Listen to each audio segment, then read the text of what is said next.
नमस्कार मेरे प्यारे किसान साथियों, आपका स्वागत है आपके ही अपने YouTube चैनल सादाबाद केसरी पर। मैं हूं सोनू चौधरी। किसान साथियों, 31 जनवरी 2024 और दिन बुधवार का हो चुका है। प्राकृतिक आपदा पश्चिम बंगाल के किसान साथियों के पीछे नहा धोकर पड़ गई है। जैसा आप सोचते थे कि हाथ धोकर पीछे पड़ गई है, लेकिन यहाँ पर नहा धोकर पीछे पड़ गया है। पश्चिम बंगाल में शुरुआत 2023 में नवंबर में आपने देखा था क्या अंतिम माह में क्या गदर मचाया था। किसान का जितना आलू बोआ था वो सब खत्म हो गया था। लगभग एक महीने बाद 33% क्षेत्रफल पर पश्चिम बंगाल के किसान साथियों द्वारा दोबारा से आलू की बुवाई की गई थी, चाहे वो नॉर्थ बंगाल हो चाहे वो साउथ बंगाल हो या हो साउथ पश्चिम बंगाल। यहाँ पर एक बड़ा क्षेत्रफल, क्योंकि आपको सभी को पता है उत्तर प्रदेश के बाद में जो सबसे बड़ा क्लस्टर, सबसे बड़ा जो आलू का बफर जोन बोला जाता है, बफर स्टॉक बोला जाता है, वो जो पश्चिम बंगाल को बोला जाता है। लेकिन वहाँ पर स्थितियाँ दिन प्रतिदिन जो है विकराल और विपरीत होती गई। इससे किसान खून के आंसू रोने को मजबूर हुए। 33% क्षेत्रफल पर, क्योंकि वहाँ की जो मिट्टी है वो काली है, भारी मिट्टी है, पानी की अवशोषक नहीं है, तो जैसे तैसे किसानों ने कैसे भी किया सही, लेकिन बुवाई 33% क्षेत्रफल पर दोबारा से कर दी।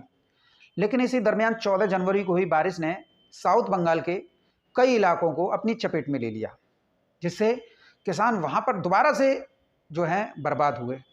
कुछ इलाके रह गए थे जो कि दिसंबर में हुए थे, तो उसमें कुछ इलाके रह गए थे जिनमें 2 या 3% हो सकता है क्षेत्रफल आलू का रह गया होगा, तो वो जो है खुद के मार्केट में आना शुरू हो गया। लेकिन इसके इतर जो स्थितियां और परिस्थितियां, एक बार फिर मौसम पलटी मारता है और एक साथ धूप निकलती है, और धूप निकलने के बाद में पश्चिम बंगाल में फैलती है ब्लाइट, यानी कि पछैती झुलसा, जिससे किसान की उम्मीदों को दोबारा से झटका लगा। दवाइयाँ, क्योंकि आप सभी जानते हैं कि दवाइयाँ कितनी कॉस्टली आती हैं और आलू की खेती कितनी महंगी होती जा रही है। लेकिन जैसे तैसे किसानों ने किया, लेकिन वो प्रयास जो है विफल हुए। लगभग अनुमानित 10% क्षेत्रफल पर ब्लाइट ने तांडव मचाना शुरू कर दिया। अब इसके बाद में एक बार फिर मौसम पलटी मारता है। 10 दिन बाद 24 तारीख के आसपास जो है दक्षिण बंगाल में, साउथ बंगाल में, नॉर्थ छोड़ दीजिए, साउथ बंगाल की, जिस मैंने अभी वीडियो डाली थी 4-5 दिन पहले, बारिश हुआ, बारिश मॉडरेट रेन हुआ, मैंने दिखाया। उस पर कई लोगों ने आपत्ति दर्ज करी, लेकिन वो रियल वीडियो रियल थी। और उसके बाद में जो हालत बदली वो जो है आज आप सभी के सामने है। पश्चिम बंगाल के समूचे भूभाग पर कहीं मध्यम तो कहीं भारी बारिश रात में भी हुई थी और इस समय पर भी हो रही है। वो थोड़ा बहुत इलाका ऐसे हो जाता है जहां पर आप देखते हैं कि बूंदाबांदी हो जाती है, उसे आप जो है नहीं मान सकते, क्योंकि वहां पर फिर जो है आलू की फसल नहीं होती है। जो ऑलमोस्ट आलू की फसल होती है वो नॉर्थ बंगाल और साउथ बंगाल में होती है। और इस समय पर जब ये आज भारी बारिश 31 तारीख को, खेत पूरी तरीके से लबालब, एक तरीके से ऐसे मान लीजिए कि ऊपर से कोई बादल फट गया हो और जो है आलू के खेत जो हैं पूरी तरीके से तालाब बन गए, जैसा आप मेरे पीछे देख रहे हैं। कई महानुभाव भी ये कहेंगे कि ये नहीं है। तो देखिए, मैं आप लोगों को एक स्पष्ट तौर पर बता देता हूं। देखिए, ये फोटो मैं आपको दिख रहा हूं, डेट देख लीजिए, टाइम देख लीजिए। मैंने किसान से सीधा सीधा बोला कि उस पर फोटो पे डेट एंड टाइम जो है थंबनेल लगाओ, रबर स्टैंप की तरह लगाओ इसे, जिससे कि मालूम पड़े कि ये आज का ही है। नहीं तो 24 तारीख को जनवरी में जैसा हुआ था, ओरिजिनल वीडियो पर भी बहुत ज़्यादा कमेंट आए थे, तो इस तरीके से नहीं होना चाहिए। किसानों ने दिया, ये आपके सामने है, 31/1/2024। और इसके साथ ही किसान साथियों, किसानों के ऊपर प्रकृति का कहर, या यूं कहें वज्रपात देखने को मिल रहा है। तो यह अतिशयोक्ति नहीं होगी। किसान पश्चिम बंगाल के देश के सबसे गरीब किसानों में से एक होते हैं। क्योंकि पश्चिम बंगाल में यदि आप देखें तो जिस तरीके से पहले उत्तर प्रदेश में आलू की खेती होती थी लगभग 20 से 30 साल पहले, तो सभी जो लोग हैं आलू जो है हाथों से बोते थे, फावड़े से उसकी डोर बनाते थे, और जब वो पक जाता था तो जो है बैलों से या फावड़े से या खुरपी से आलू की हार्वेस्टिंग करते थे, उसे जो है कोल्ड पहुंचाते थे। पश्चिम बंगाल में आधुनिकीकरण और तकनीक का किसानों को कोई भी जानकारी नहीं है। वो आज भी पुरानी परंपरा के अनुसार ही आलू की खेती कर रहे हैं। और दूसरी बात, पश्चिम बंगाल में जितना भी किसान आलू करते हैं, क्योंकि पहले से ही नवंबर में पिछले साल 2023 में बरसात हुई थी, उसी से बर्बाद बैठे हैं, तो 33% आलू के किसानों ने हिम्मत करके आलू का वो लगाया था। और उस दरमियान भी बीज माफियाओं ने बीज का रेट 1100 से बढ़ाकर 3000 रुपये तक कर दिया था। लेकिन किसान हमारे हिम्मत वाले हैं, उन्होंने चाहे कैसे भी लोन लिया, बॉन्ड लिया, खेत जो है रेंट पे लिए और आलू की दोबारा से बुवाई कर दी। लेकिन कहते हैं ना, जब किस्मत खराब हो तो प्रकृति भी नाइंसाफी करती है। और एक साथ प्रकृति ने और इंद्रदेव पूरा ही डुबो दिया। अब न तो 33% में आलू दिखाई दे रहा है, न ही खेत दिखाई दे रहे हैं। देख लीजिए आप पीछे, क्या समझ रहे हैं? कुछ समझ में आया? नहीं आया ना। पश्चिम बंगाल पूरी तरीके से बर्बाद है। अब तो समझ में आ गया होगा। पश्चिम बंगाल के किसान साथी इस वीडियो को देखने के बाद में निश्चित तौर पर अपने अंदर छुपी वेदनाओं को काबू में नहीं कर पा रहे होंगे, क्योंकि मेरा कई लोगों से लगभग सुबह से और अब देर शाम 5 बजे तक लगभग 1000 फोन कॉल के माध्यम से बात हुआ। किसानों ने बताया, मेरा देखिए सीधी सीधी बात बता दूं, मैं किसी भी आड़ती व्यापारी या कोल्ड मालिक से पश्चिम बंगाल से बात नहीं करता हूं, क्योंकि ये पूरी तरीके से देश के किसानों तक जानकारी नहीं पहुंचने देते हैं। सिवाय झूठ के इनके पास में कोई जरिया नहीं है। और हमारे एक साथी को इन्होंने बांडक्स बना लिया है, जैसा हम चाहेंगे वैसा बोलो। वो चाह कर भी नहीं दिखा पा रहा है सच्चाई। और जब हमने किसानों से कुरेदा, उनकी दुखती रग पे हाथ रखा, तो यकीन मानिए यदि मेरी जगह पर आप होते तो आपके आंखों से आंसू जो हैं इस समय पर भी बंद नहीं हो रहे होते। सारी जमा पूंजी, साहूकारों का कर्ज, कोल्ड मालिकों का कर्ज, घर की गृहस्थी की सारी जमा पूंजी उसी में, अपनी जो वाइफ्स हैं, बच्चे हैं, उनकी जो जमा पूंजी इसी में, ज्वेलरी है वो इसी में लगा दी है दोबारा से बुवाई में। और हालत यह है, एक फार्मर जो है इतने रुआसू हो गए, बोले सोनू भाई कुछ नहीं हो सकता, प्रकृति ने तो इतना वृष्टि किया, हमारा कुछ नहीं है। वो इतना अंदर से टूटे हुए थे। यकीनन न्याय तो नहीं किया प्रकृति ने, और उस पर भी कुछ लोग जो हैं उनका उपहास और उनका मजाक उड़ा रहे हैं।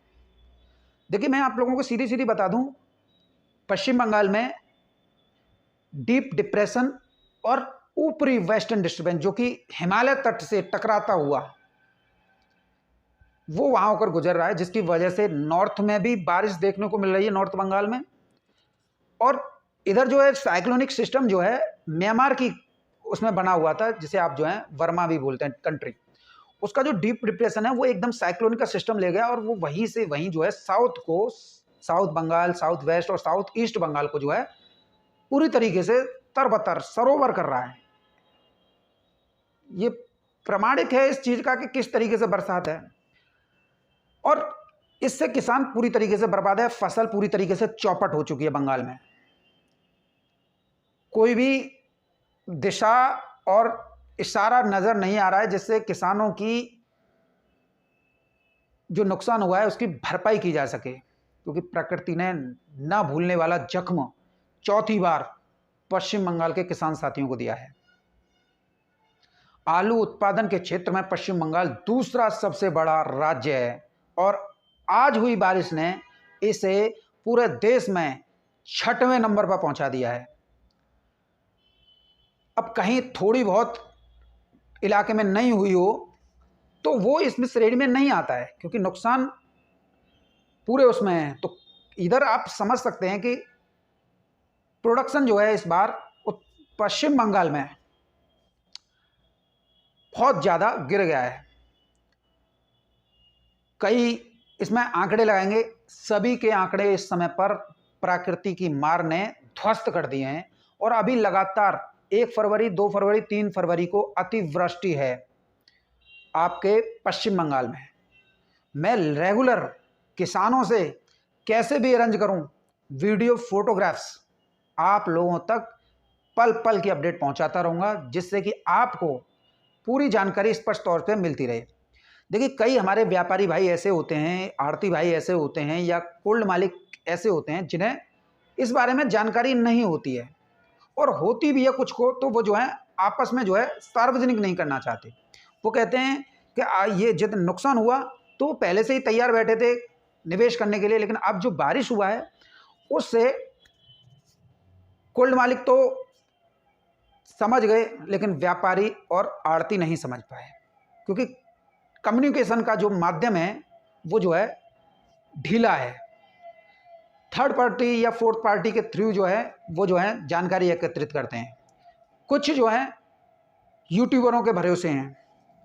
तो ये निश्चित तौर पर मान लीजिए कि यदि आपकी कोई पकड़ पश्चिम बंगाल में नहीं है या किसी भी राज्य में नहीं है जहाँ पर आलू का उत्पादन होता है, तो वहाँ पर तो आपके यूट्यूबर खुद सोनू चौधरी की पकड़ है, और भी यूट्यूबर हैं, सभी को पता है। तो ऐसा नहीं है क्योंकि जब हम इतना चैनल इतना बड़ा चला रहे हैं तो हवाई तो फायर झोंकेंगे नहीं। आपको ग्राउंड जीरो से सच्चाई उखाड़ कर दिखाएंगे, ताकि कोई कुछ भी बक रहा सही वो बकता रह जाए और आपको आपकी कार्य सिद्धि में सफलता हासिल हो जाए। तो ऐसे में अगर आप पत्थर दिल में हैं तो इस वीडियो को देखने के बाद में आप अंदर से पूरी तरीके से द्रवित हो जाएंगे। आप भी अंदर से ये कहने के लिए मजबूर हो जाएंगे, किसानों के साथ प्रकृति ने घोर अन्याय किया है। प्रोडक्शन तो गया, प्रोडक्शन के बात करना इस समय पर अतिशयोक्ति होगी, क्योंकि खेत लबालब है। 2% अगर बच भी गया तो वो जो है झोरे बैठ जाएंगे। अगर 4 तारीख से धूप गिली तो फिर ब्लाइट की चपेट में आ जाएगा। तो कुल मिला के तो किसानों का तो मरना ही मरना है पश्चिम बंगाल में। अब क्या कर लोगे? कोई सलाह है, कोई टॉनिक है आप मदद कर सकते हो? जो आप उनका उपहास उड़ा रहे हो, उन्हें जो नुकसान हुआ है, बॉन्ड हुआ है, बॉन्ड से रेंट पे खेत लिया है, कर्ज लेकर बीज बोया है, क्या उसकी आप भरपाई कर सकते हो? नहीं। जब आप भरपाई नहीं कर सकते तो उनके ऊपर जो आपदा कहर बनकर वज्रपात हुआ है उस पर तो कम से कम संवेदना तो व्यक्त कीजिए, उपहास तो मत उड़ाइए भाई। नुकसान सभी का है, और ये आपकी सबसे बड़ी नाकामियों में से एक है कि आप जो हैं अपने फायदे के लिए किसी किसान या छोटे व्यापारी या छोटे आड़तियों तक ये जानकारी पहुंचने से वंचित कर रहे हो। उन्हें जानकारी होगी तो वो भी इस दिशा में कदम उठाएंगे। अक्सर हम देखते हैं कि बड़ी मछली छोटी मछली को खाने की फिराक में रहती है। यही हालत इस समय पर हमारे देश में चल रही है।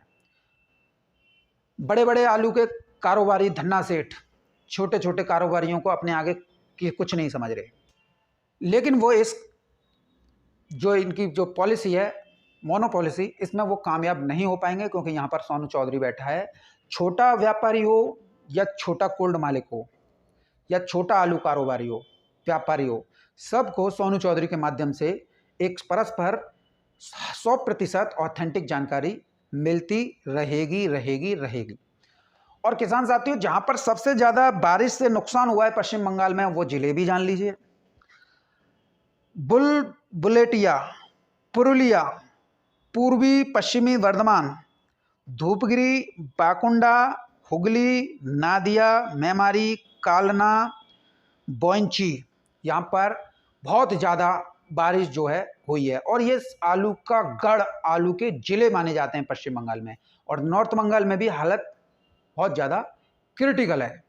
और वहाँ की जो रिपोर्ट है वो हम जो है आपको कल की वीडियो में दिखाएंगे, क्योंकि बंगाल नॉर्थ के भी है ना, वो सबसे ज़्यादा जो है देश के लोगों को बेवकूफ़ बना रहे हैं।